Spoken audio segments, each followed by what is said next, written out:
Nous allons continuer la lecture. À la fin de leur domination, le verset 23, lorsque les pécheurs seront consommés, c'est la troisième guerre mondiale, il s'agit de la troisième guerre mondiale annoncée, il s'élèvera un roi impudent et artificieux. Après la troisième guerre mondiale, s'élèvera l'antichrist, le roi impudent et artificieux, c'est l'antichrist. Sa puissance s'accroîtra, mais non par sa force, par sa propre force. Il fera d'incroyables ravages. Il réussira dans ses entreprises. Il détruira les puissants et le peuple des saints. Ah! Est-ce que cela est Alexandre a fait? Non. Le peuple des saints, il s'agit des enfants de Dieu. Ceux qui combattent la religion mondiale, le péché dévastateur comme vous avez annoncé. Donc ce sont ces gens-là. Quand l'Antichrist prendra le pouvoir, il va faire des terribles ravages. Mais ce n'est pas par sa puissance. Mais ce n'est pas par sa force, dans d'autres termes, mais ce n'est pas par sa propre armée, mais plutôt par l'armée mondiale. Et l'armée mondiale, la Bible a dit dans Apocalypse 13 que la force de l'Antichrist, c'était les pattes, les pieds. Donc, veuillez m'excuser, si c'est les pattes, mais je qualifie ça des jambes de l'ours. Et l'ours, c'est la Russie qui sera la puissance, qui sera l'armée puissante de l'Antichrist accompagnée d'autres nations, suivie d'autres nations, ou avec d'autres nations. À cause de sa postérité et du succès de ses ruses, il utilisera beaucoup de ruses pour avoir des gens, pour détourner des armes et pour avoir des gens, les projets les projections spatiales, il va appliquer toutes formes de ruses pour avoir des gens. Comme la Bible dit que l'apparition de cet impie se fera par plusieurs formes, par des séductions, par des tromperies, par des ruses, par beaucoup de miracles mensongers, par des produits mensongers, par tout cela. Si vous lisez 2 Corinthiens 2, verset 1 à 12, si vous lisez, vous allez découvrir. À cause de sa postérité du succès de ses riches, il aura de l'arrogance dans le cœur. Il fera périr beaucoup d'hommes qui vivaient paisiblement. Il s'élèvera contre le chef des chefs, mais il sera brisé sans l'effort d'aucune main. Oui, le chef des chefs, c'est qui? C'est le Seigneur Jésus-Christ, l'intervention directe du Seigneur Jésus-Christ. Quand l'Antichrist s'élèvera contre le Seigneur Jésus-Christ, il sera brisé sans le secours d'aucune main. Mais comme l'Iran sera brisé, dévasté, sans le secours d'aucune main, à la grande surprise des autres nations. C'est la même chose que l'Antichrist va subir avec toute son armée. Sans le secours d'aucune personne ne pourra. Et ça, il s'agit déjà de l'arrivée de Dieu. Et la vision des soirs et des matins dont il s'agit est véritable. Voilà ce qui précise, ce qui spécifie, ce qui précise clairement que c'est la fin des temps. La vision des soirs et que l'Antichrist va faire cesser le sacrifice, et quand il va détruire le sanctuaire, il va tout arrêter. Un temps 2300, non? C'est 2300 soit les matins accordés aux Juifs pour la purification, et après ces temps-là, quand l'Antichrist sera, le roi artificiel sera détruit, dévasté sans le secours d'aucune main, c'est en ce moment que s'accomplit. C'est l'avenir. Quand le Seigneur paraît directement pour détruire l'Antichrist, c'est en ce moment que les 2300 jours là sont déjà, 2300 matins et soirs sont déjà accomplis. C'est ce que la Bible dit ici. Il s'agit de la fin des temps. Pour toi, tiens secrète cette vision, car elle se rapporte à des temps éloignés. S'il vous plaît, je voudrais que vous compreniez quelque chose. S'il s'agit d'un conflit qui oppose les Perses et les Mèdes contre Alexandre le Grand, contre l'Empire grec, est-ce que le Seigneur va lui demander de tenir encore cela secret? Si cette vision concerne la guerre d'Alexandre le Grand, de la Grèce antique contre Perse et Mèdes, est-ce que Dieu va lui demander de tenir ça encore secret? Parce que ça concerne les temps éloignés, le temps de la fin. Est-ce que vraiment cette vision concerne ces temps? Non. toujours, ce qui rapproche, ce qui parle toujours de la fin des temps, Dieu ordonne à Daniel de tenir ça secret. Si vous voulez, je vais vous trouver ces versets, je vais vous lire. Chaque vision qui concerne la fin des temps, Dieu lui ordonne de tenir ça secret, secret, secret. Parce que c'est la génération de la fin des temps qui va la lire, qui va les lire et pour découvrir, pour comprendre des choses. Si vous voulez même, je vais vous lire Daniel 11. Pour que vous compreniez. Et c'est Daniel 12.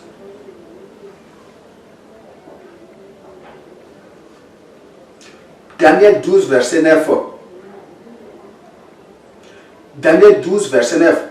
Il répondit, va, Daniel, car ces paroles sont tenues secrètes et scellées jusqu'à la fin de la fin. Plusieurs seront purifiés, blanchis et épurés. Les méchants feront le mal et aucun des méchants ne comprendront. Mais ceux qui auront de l'intelligence comprendront. Ça, c'est clair déjà à ce niveau. Toujours, je vous dis, même dans Daniel 11, si vous lisez, vous allez découvrir. Ou c'est Daniel 10 aussi. Daniel 11, 12, 10 tout. Ça parle de la même chose ici. Chaque vision que Daniel reçoit, si ça concerne la fin ça concerne la fin des temps. La fin des temps, Dieu lui ordonne de tenir ça secret.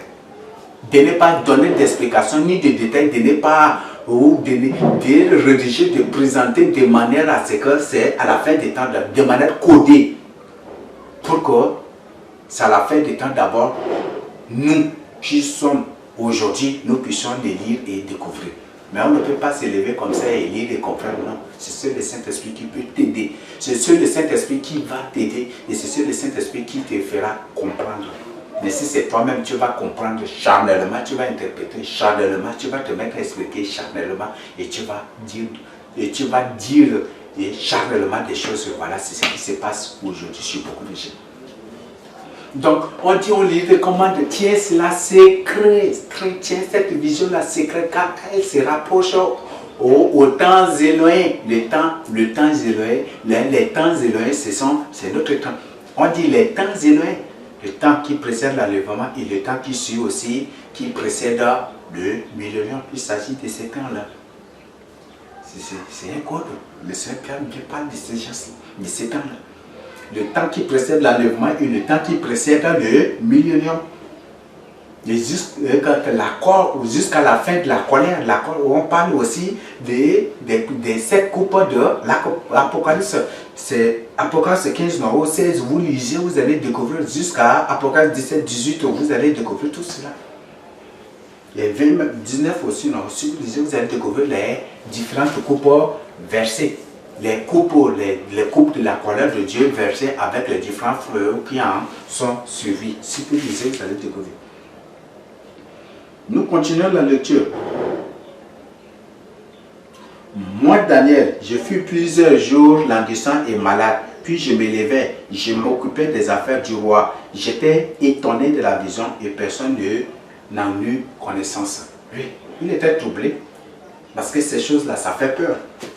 Il était troublé parce que ça concerne d'abord sa nation, ça concerne la destruction future d'Israël, avec la dévastation, avec tout ce qu'il disait. Et le temps, les péchés seront consommés. Il a vu ces choses. Et là, moi, je suis sûr, comme on lui a demandé de coder cela pour que ceux de son époque ne puissent pas comprendre, certainement, il y a des choses, mais il y a des choses à détailler, mais qu'il a juste codé pour que nous, aujourd'hui, par l'Esprit Saint, nous puissions découvrir pour nous préparer. Et c'est ce qui se passe. C'est ce que le Seigneur fait. Donc voilà les informations. Voilà l'étude biblique sur Daniel 8 du verset 1 à 27. S'il y a des questions, n'oubliez pas de nous envoyer par mail. Le mail, nous allons vous adresser, nous allons vous présenter le mail et vous allez nous envoyer sans problème vos questions. Mais ici, ce n'est pas... Il y a la parole de Dieu. Si le Saint-Esprit révèle déjà, si le Saint-Esprit révèle, c'est ce qui est vrai. L'Esprit est le oui. L'Esprit, il n'y a pas de nom. L'Esprit prête ce qui est vrai, il dit ce qui est véritable, ce qui est réel, ce qui est vrai, qu'il a prêt. Et si c'est l'Esprit lui-même qui a révélé, qui a communiqué, qui a exposé, qui a expliqué tout cela. Donc je crois que c'est limpide, c'est clair. Et si une personne conteste encore, c'est une personne qui a l'esprit antichrist en lui. Nous allons voir maintenant le point 5, le résumé. Donc, à partir du verset 1 à 4, si vous lisez, on parle du bélier, on parle de la puissance iranienne, et on parle de l'Iran, et on parle de sa puissance. Le bélier, c'est l'islam, et l'islam est venu même de l'Iran. Donc, ce que vous devez comprendre avec ces deux cornes qui sont la puissance religieuse et la puissance militaire. Donc, ça, c'est ce que vous devez comprendre. Donc, ça, c'est ce que le verset 1 à 4 nous dit. Le verset 5 nous parle du bouc. Le bouc, ce sont les États-Unis d'Amérique et l'OTAN. Les États-Unis d'Amérique et l'OTAN. Donc, ce qui unit les États-Unis aux Européens, c'est l'organisation militaire qu'ils ont mise sur pied. Et cette organisation est basée sur le culte de Baphomet. C'est comme ça que le bouc est présenté. Donc, ce sont les États-Unis qui dirigent l'OTAN, comme ce sont les États-Unis qui dirigent l'OTAN, on présente la première puissance avec une grande corne. Et effectivement, les États-Unis, selon les dits, selon aussi ce que révèle la Bible, que ce sont les États-Unis qui sont la première puissance militaire au monde, n'est-ce pas? Maintenant, après la destruction des États-Unis, l'OTAN qui est basée aussi, l'Union européenne qui est basée aussi sur le culte de Baphomet va exploser en puissance. Et cette grande puissance sera dirigée par l'Antichrist, c'est ça le roi artificiel. Donc ça, c'est ce que le verset 5 nous dit. Du verset 6 à 8, le verset 6 à 8 annonce la destruction de l'Iran par les États-Unis et l'OTAN. Ce ne sont pas seulement les États-Unis qui vont détruire l'Iran, mais bon, parler des États-Unis, parler de l'armée américaine, c'est parler absolument de l'OTAN. Et c'est cette force-là qui va entrer en guerre et qui va ravager l'Iran en une fraction de seconde, en une fraction de temps. Et à la surprise des grandes nations, même des alliés de l'Iran. Donc, ça annonce la destruction de l'Iran. Mais comme par la suite les États-Unis vont tomber, l'Europe va rester. Et l'Europe est basée sur le principe est basée sur le culte de Baphomet. Comme elle est basée, l'Union européenne est basée, l'Europe est basée sur l'Union européenne ou l'Europe est basée sur le culte de Baphomet, il va pousser, il va exploser cela comme Baphomet. Parler de Baphomet, c'est parler de Belzébuth. Donc l'Europe va exploser en puissance, c'est ce qui va lui permettre de gouverner le monde entier à travers l'Antichrist. Le verset 8 annonce la destruction des États-Unis et les 4 royaumes qui se lèveront après sa chute. Je vous ai déjà expliqué et je vous réfère à cette partie pour bien suivre.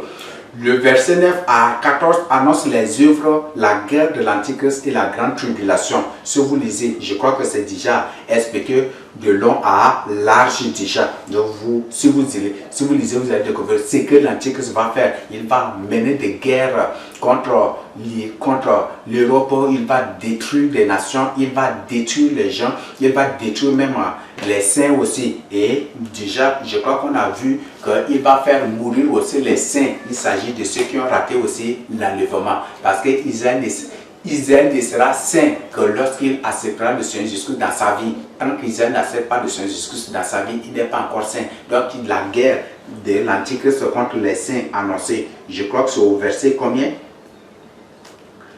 Au verset 24, donc qu'il s'élèvera contre les saints aussi, donc il s'agit déjà de la grande tribulation, parce qu'Israël n'est pas encore saint aux yeux de Dieu. Les Juifs, Israël n'est pas encore saint. Là, c'est ce que vous devez comprendre, ni les Juifs, ni les sacrificateurs, parce qu'ils ont rejeté le Seigneur Jésus-Christ, est saint celui qui a accepté Christ dans sa vie et qui demeure dans sa parole. Le Seigneur Jésus-Christ dit, celui qui demeure dans ma parole ne verra point la mort. Donc c'est ceux-là qui ont accepté Christ dans leur vie et qui demeurent dans sa parole qui sont saints. Mais si une personne rejette le Seigneur Jésus-Christ, elle n'est pas sainte. Donc il ne s'agit pas d'Israël ici, mais il s'agit des saints, des gens qui ont accepté Christ mais qui ont raté l'enlèvement. Donc il s'agit de ces gens. Donc à travers cela, on voit déjà, la Bible nous annonce déjà, Daniel a déjà vu la grande tribulation. Est-ce que la grande tribulation existait là autant des Perses ou à la prise d'Alexandre, du pouvoir d'Alexandre le Grand? Ça n'a pas existé. Si ça a existé, c'est en miniature, mais ce n'est pas comment ce qui va arriver bientôt, comme vous allez le voir, vous qui doutez jusqu'aujourd'hui de la parole de Dieu. Là, la Bible a déjà annoncé. Maintenant, du verset 15 à 27, en lisant, il s'agit ici, c'est l'explication de la vision par l'ange Gabriel. Donc, l'ange Gabriel dit que cette vision concernant le temps qui sera la fin. Le temps qui concerne la fin, c'est l'enlèvement. Le temps qui concerne la fin, il s'agit de la fin des temps, donc il s'agit de l'enlèvement et du millénaire. Mais comme ça concerne les Juifs précisément, il fait mention d'abord du millénium, de rétablissement, disait pas le Seigneur Jésus-Christ pour le millénium, là ici. Mais après il dit que cela se rapporte au temps Élohim. Au temps Élohim, c'est le premier temps Élohim, c'est le temps qui précède l'enlèvement, et le deuxième temps, c'est le temps qui précède le millénium. Donc ça fait deux, c'est pour ça que ça se rapporte au temps Élohim. Là, Daniel voit déjà l'image, voit déjà l'église de Christ sans toutefois le comprendre. Donc c'est ce que vous devez comprendre. Et on parle du roi artificiel, du roi impudent qui se gens. Donc il s'agit de l'antichrist. Donc ça c'est ce que Daniel a vu. Et je crois que c'est clair. Et c'est ça ce que le Seigneur Jésus-Christ m'a révélé. C'est ça ce que Dieu m'a révélé. C'est vraiment merveilleux. C'est vraiment merveilleux. C'est vraiment merveilleux. Donc voilà des choses que le Seigneur Jésus-Christ m'a révélées. Et voilà ce que j'ai à partager avec vous. Donc c'est clair déjà. C'est clair. Je crois qu'il n'y a même pas de questions à poser sur cela. Donc s'il y a des questions, vous pouvez directement adresser au Seigneur Jésus-Christ. Puisque c'est lui-même qui m'a révélé. Adressez-lui la question, vos questions par la prière, par le jeûne, et il va vous répondre, puisque c'est lui-même qui a décidé de vous présenter cela à travers moi. Adressez-lui vos questions par des prières, par le jeûne, et il va vous répondre. Jérémie 33 dit, invoque-moi et je te répondrai. Donc invoque-lui par des prières, par des jeûnes. Mais si tu ne te réponds pas, si tu ne mets pas une vie de sanctification, c'est pour rien. Et donc il faut, et si c'est dans une intention satanique et démoniaque, il ne va même pas te répondre, ni t'exaucer. Donc il faut te sanctifier, il faut te soumettre à lui, il faut être humble, il faut te rabaisser, et il faut te mettre une vie de sanctification, une vie de sainteté. Il faut accepter sa parole, la vérité, et il faut profiter maintenant de ce moment pour lui poser, pour lui interroger maintenant, pour adresser tes questions par des prières, par des jeûnes, et il va te répondre. Donc voilà ce que j'ai à vous dire dessus aussi, pour mieux vous orienter. Peut-être si je ne vous dis pas cela, vous allez vous livrer en vain dans la prière, dans les jeûnes, sans réponse, et après vous allez graisser des dents peut-être contre moi ou contre le Seigneur Jésus-Christ. Les orientations sont déjà claires à ce niveau. Donc le Seigneur est déjà clair à ce niveau. Maintenant on va étudier quelque chose. On a déjà étudié Daniel 8, où on va voir le point 6, la déclaration d'Israël. Israël, bientôt, c'est presque c'est dans 10 semaines maintenant. Dans 10 semaines, Israël va avoir une bombe. Et je dis, l'Iran va avoir une bombe nucléaire, une bombe atomique, et il dit que c'est directement contre Israël. Maintenant, Israël dit qu'il va entrer en guerre. Et les États-Unis aussi, programment aussi, ils disent que si l'Iran ne renonce pas à ce projet, ne renonce pas à ce programme, ou ne renonce pas aussi à cela, qu'ils vont le détruire. Maintenant, les États-Unis sont en négociation, on ne sait pas si c'est déjà commencé ou pas encore. Si c'est déjà commencé ou pas encore, mais ils sont en négociation. Mais si l'Iran refuse et qu'il arrive à achever son programme, son projet, achever la construction de sa bombe atomique et qu'il tente seulement, ou s'il y a déjà des soupçons sur lui, directement, cette guerre va éclater. Et les États-Unis attendent directement. Les États-Unis et l'OTAN.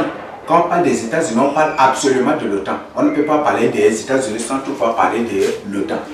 Donc, si l'Iran ne renonce pas, l'OTAN va attaquer. Et directement, les États-Unis vont entrer en guerre et pour détruire l'Iran. Et même les États-Unis, de même que les Israéliens aussi, ont dit que ça va être une attaque par surprise. Une attaque par surprise. Est-ce que ça les concerne? Est-ce que ça ne confirme pas? On dit que le bélier était brisé, foulé, sans que personne ne vienne à son secours. C'est une attaque par surprise. C'est comme c'est un aigle qui vient et puis pendant que la souris est en train de danser, puis il le prend seulement sans toutefois que peut-être ses parents ne soient au courant de ce qui va se passer. Donc c'est la même chose que l'Iran va subir. Une attaque par surprise et l'Iran sera complètement dévasté. Détruit, complètement dévasté. Donc la déclaration disait que si l'Iran ne renonce pas à cela, qu'ils vont entrer en guerre.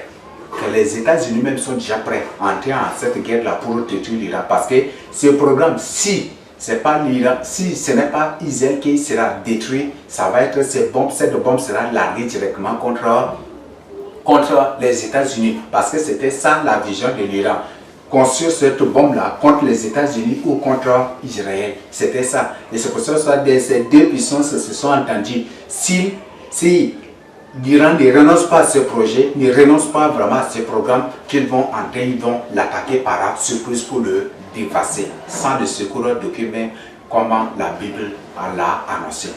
Je crois que c'est clair, non? Ça confirme déjà. On ne sait pas. L'Iran peut renoncer à cela, mais sachez bien que l'Iran peut renoncer à cela. Peut-être ils ont programmé d'entrer en guerre contre l'Iran en septembre-ci. Ça, c'est selon la déclaration. Mais il se peut que l'Iran puisse renoncer à ces programmes pour l'année prochaine ou peut-être pour l'an 2023. Le Seigneur m'a révélé la date de l'éclatement de la Troisième Guerre mondiale. Mais je ne vais jamais du tout vous communiquer. Donc je vous présente toujours l'équation A plus A plus A plus A plus A plus A plus 2 plus A plus 1 plus 5 est égal à 0. Donc je vous donne l'équation et calculée, vous allez trouver les dates de tous les événements et ce qui va se passer. Et même aussi, dans ça, vous allez trouver qu'il n'y a que il n'y a que deux vrais serviteurs en ces derniers temps qui ne sont rien que les deux témoins, qui sont les deux témoins, les deux joints. Donc je crois qu'il y en a là, mais je ne vais pas vous partager. Je me fais toujours subjectif, je me fais mieux, moi je me base sur ça pour vous partager avec selon ces déclarations, je me base sur ça juste pour partager avec vous. Mais la date, moi je sais déjà c'est quand ça va commencer. Là je le sais déjà. Et je vais me taire systématiquement sur cela. Parce que si je donne la date, je dois aussi donner les dates des autres événements. Là, absolument. Dedans, j'ai donné juste, dans ça, j'ai tiré juste l'autre réponse pour vous interpréter. Je vous ai déjà partagé. Donc, pour si vous voulez comprendre amplement, je vous renvoie à l'enseignement. Je dis au partage de vision sur l'enlèvement de l'Église et vous allez y découvrir tant d'autres choses. Donc, la déclaration d'Israël et des États-Unis confirme déjà Daniel 8, la destruction de l'Iran et après son rétablissement. La destruction de l'Iran, et quand l'Iran sera détruit, il y aura forte tension et cela va éclater aussi, va engendrer la destruction, va créer, exploser contre les États-Unis et les États-Unis aussi seront détruits. Et c'est l'Europe qui va monter en superpuissance sur les principes du culte de Baphomet de l'ordre mondial de l'Antichrist. Et c'est ce Baphomet qui est représenté par le bouc. C'est déjà compris. Nous allons voir le point 7, le rétablissement d'Israël. J'ai dit le rétablissement d'Iran. L'Iran sera rétabli. Et là, je crois que c'est clair. Parce que la Russie va entrer en guerre après contre Israël. À la bataille d'Armageddon, c'est la Russie, non? La Russie, l'Iran, Libye, l'Éthiopie, l'Union européenne et les autres nations qui vont ensemble, c'est c'est eux tous là qui vont s'entendre et vont se réunir dans un seul lieu qu'on appelle la vallée des Megiddo. C'est là ils vont s'entraîner, ils vont faire les gymnastiques de trucs et après entrer en guerre contre Israël. Donc là, l'Iran, c'est pour dire que pendant le règne de l'Antichrist, l'Iran va être rétabli. L'Iran va être rétabli et c'est pour se venger que quand on va déclarer la guerre contre Israël, l'Iran va être premier candidat contre Israël, va être premier candidat même contre les États-Unis et premier candidat aussi contre Israël aussi après, parce que ce sont ces deux nations-là, les États-Unis et Israël qui l'ont détruit. Donc il va être premier candidat pour se venger, c'est ce qui va se passer aussi. Maintenant le point 8, l'invitation à la repentance et à la prière pour le monde. Donc cette partie vous concerne, vous tous qui êtes en Iran. C'est pour ça que je trouve ce message, cet enseignement très important. Toi qui connais un Iranien, partage cet enseignement avec lui. Parce que c'est une décision, une dévastation totale et systématique contre l'Iran. Et il n'y aura que peu de gens qui vont s'en sortir. Donc pour toi Iranien, toi qui es un Iran, qui habite en Iran, c'est très important d'accepter le Seigneur Jésus-Christ dans ta vie. Répands-toi. Prends une décision d'accepter Christ dans ta vie. Accepte sa parole. La Bible dit, le Seigneur Jésus-Christ a dit dans Jean 8, 51, que celui qui demeure dans ma parole ne verra point la mort. Donc si tu demeures dans sa parole, ces décisions, ces dévastations peuvent arriver, mais le Seigneur va t'en préserver. Et même si tu meurs, le Seigneur, tu auras le salut de ton âme. Donc prépare-toi pour le salut de ton âme. Le Seigneur, la Bible a bien dit dans Jean 3, 36, que celui qui n'a pas le Fils de Dieu dans sa vie, la colère de Dieu descendra sur lui. Donc, et si tu as le Fils de Dieu, le Seigneur Jésus-Christ dans ta vie, tu as la vie éternelle. Je t'invite à donner ta vie au Seigneur Jésus-Christ.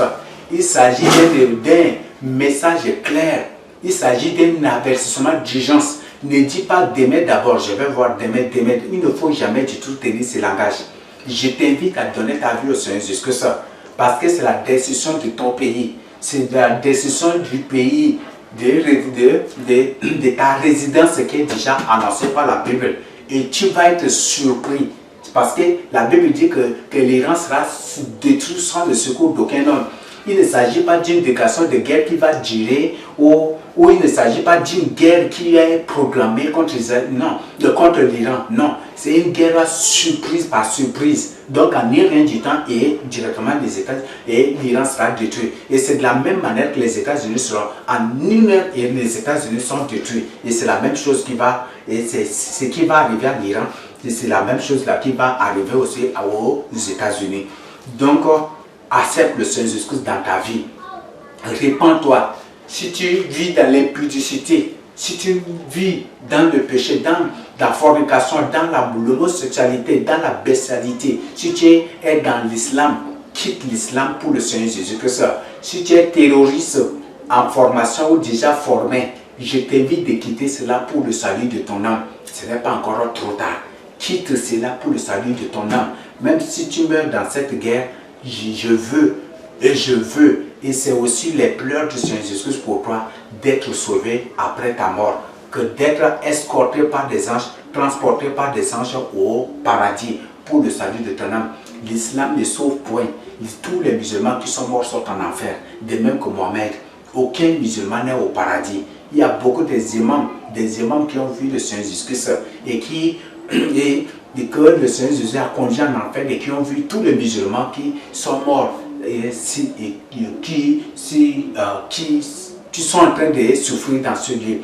Donc ce n'est pas encore trop tard. Répands-toi pour le salut de ton âme. Ne suis pas tes grands. Tous les chefs musulmans sont des manipulateurs. C'est eux-là qui vous manipulent qui vous manipulent par des choses. Ils vous envoûtent d'abord parce que s'ils ne vous ont pas envoûté, vous n'allez pas vous soumettre à eux. Donc c'est eux là qui vous ont envoûté et qui vous forment de vous faire sacrifier, de tuer des gens, de répandre le sang des innocents au nom de Allah, qui n'est rien que le Dieu d'une, alors qu'eux-mêmes ils savent bien que tous les musulmans sont en enfer.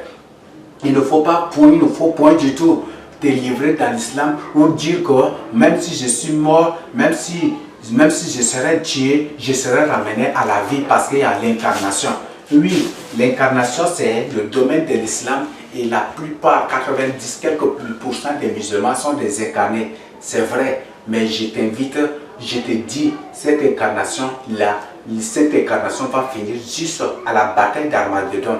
Quand le Seigneur Jésus paraîtra, tous les incarnés, tous les revenants, toutes les semences de Satan, tous les démons en forme humaine, toute entité démoniaque sera balayée de la surface de la terre. Le Seigneur va tous les exterminer et aucun Dieu ne vivra. Donc je t'invite à te repentir, à donner ta vie au Seigneur Jésus-Christ pour le salut de ton âme. Il n'y a de salut en aucun autre cœur qu'en Jésus-Christ seul. Si tu n'as pas Christ dans ta vie, tu es perdu pour toujours, pour l'éternité. Où iras-tu si tu meurs aujourd'hui? Toi musulman, toi iranien qui me suis en ce moment.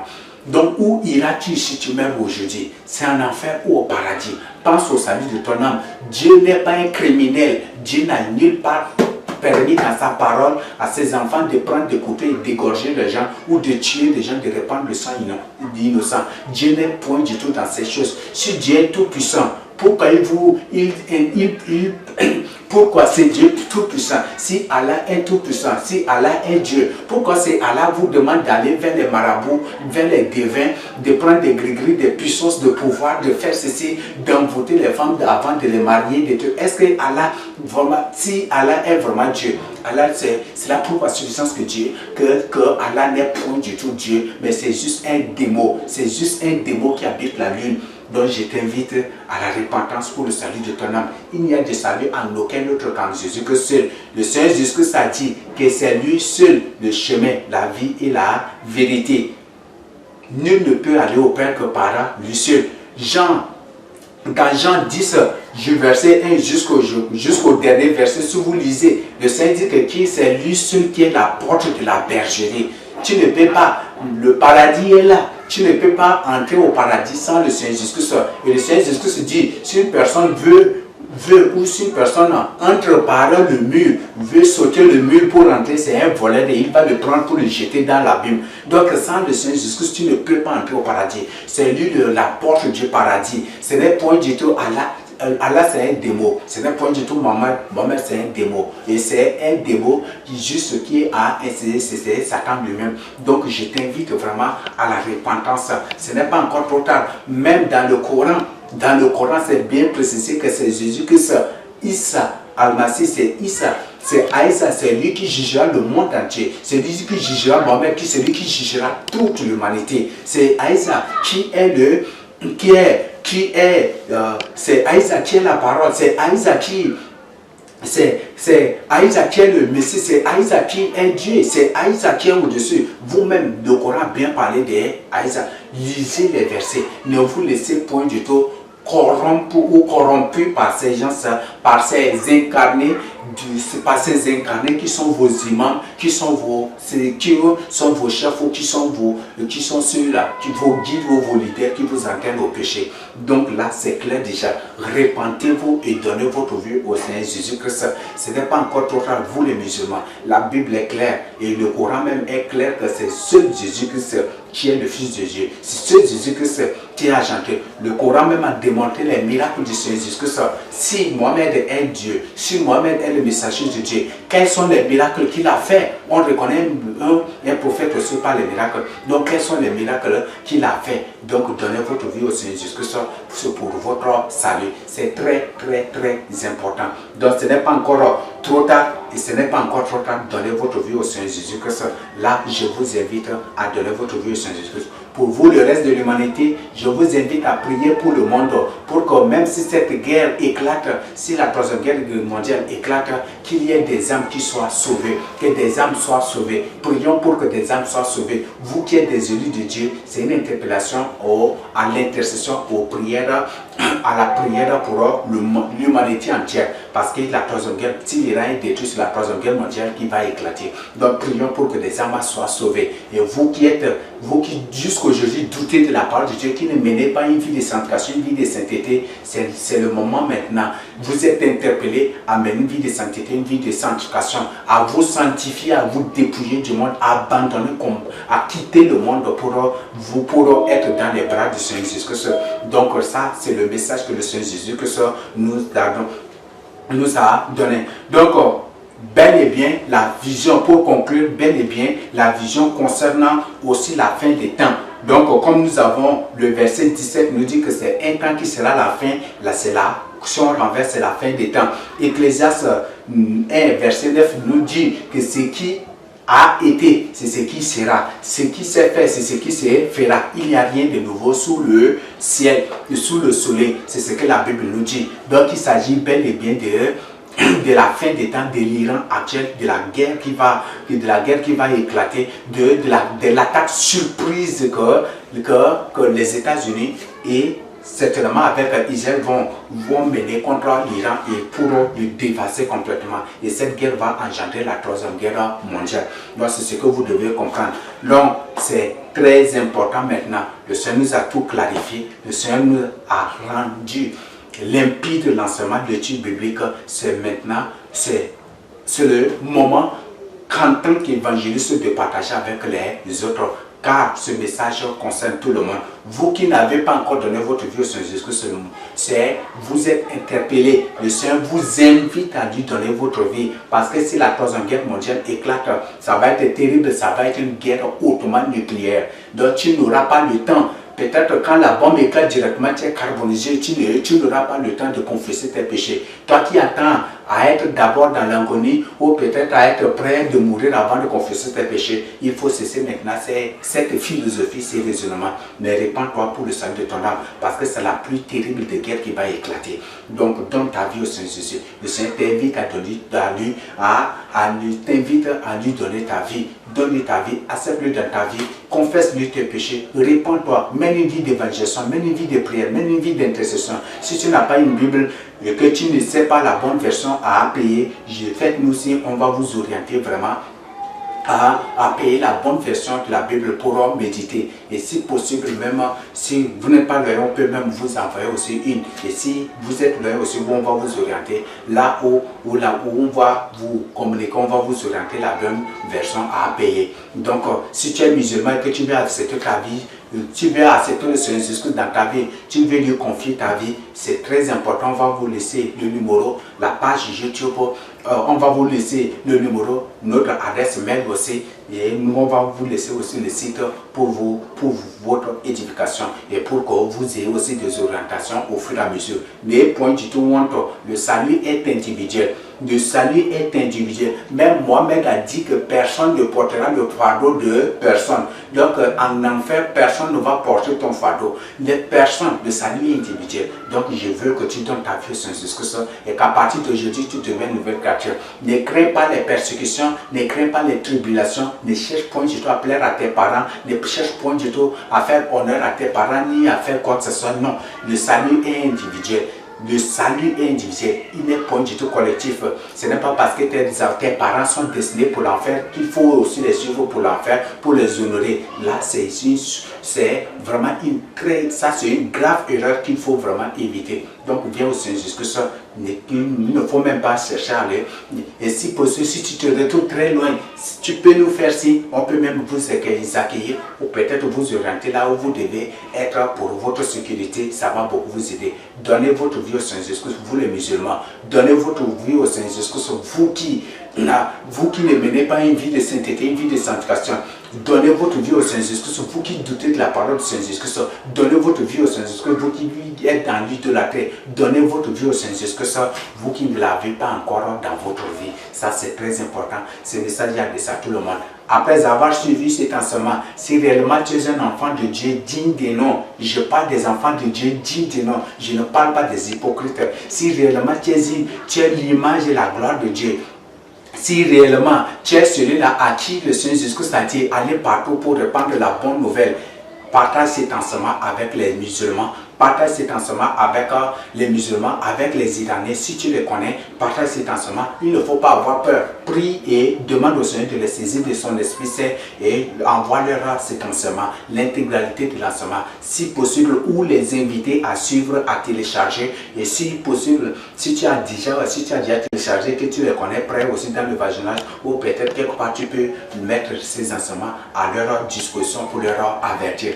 Ça c'est clair. Et si tu es en Iran aussi, tu dois prendre tes précautions, tes dispositions et tes précautions spirituelles pour mener, pour être saint et pour que le jour de ce malheur tu sois épargné. C'est que le Seigneur Jésus-Christ a te communiqué. N'oublie pas du tout de partager cet enseignement avec les autres. Si tu es iranien, si tu viens d'accepter Christ dans ta vie, ou si tu n'es pas encore abonné à la chaîne, à la page YouTube, c'est mieux de le faire. C'est très important de le faire pour recevoir aussi d'autres, pour être informé d'autres enseignements que le Seigneur Jésus nous a déjà révélé, que nous mettons bientôt à votre disposition.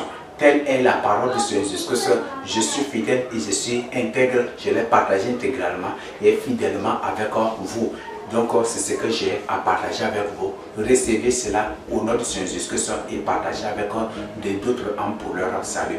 Père, scelle cet enseignement par ton sceau, par ton cachet divin, par ta scientifique divine, par ton Esprit Saint, par ton onction divine, par le sceau du Saint-Esprit pour la gloire de ton nom. Que toutes les âmes qui ont suivi cet enseignement puissent s'engager, que toutes ces âmes s'engagent à la mettre en pratique, que toutes ces âmes s'engagent à partir d'aujourd'hui à te donner leur vie et qu'ils se déterminent, mon Dieu, qu'elles prennent une décision de te suivre dans la sainteté, dans la sanctification et dans la sainteté, alors qu'à partir d'aujourd'hui, qu'ils deviennent de nouvelles créatures, comme tu as dit dans 2 Corinthiens 7, 17. Alors Père, que tu fasses d'elles de nouvelles créatures, mon Dieu, si c'est ta volonté, que tu les conduises à toi et qu'ils nous fassent aussi pour avoir plus d'orientation, mon Dieu, leur permettant de mener une vie qui doit être agréable et leur permettant de se faire délivrer des liens de ténèbres, des liens sataniques et démoniaques. Merci, bénis l'enseignement, bénis tes oreilles qui ont reçu et que mon Dieu sanctifie ces oreilles et que par cette parole que tes enfants soient déjà purs et que cette parole leur pénètre, rende toute âme, toute oreille qui reçoit cet enseignement, mon Dieu, que tu les rendes divinement perméable, que tu les rendes perméables à cet enseignement pour comprendre et pour mettre en pratique et qu'ils partagent avec les autres, car c'est la plus haute forme d'évangélisation de la fin des temps, recommandée et révélée par toi-même. Bénis cet enseignement, bénis-nous pour la gloire de ton nom, pour nous, je te prie. Amen.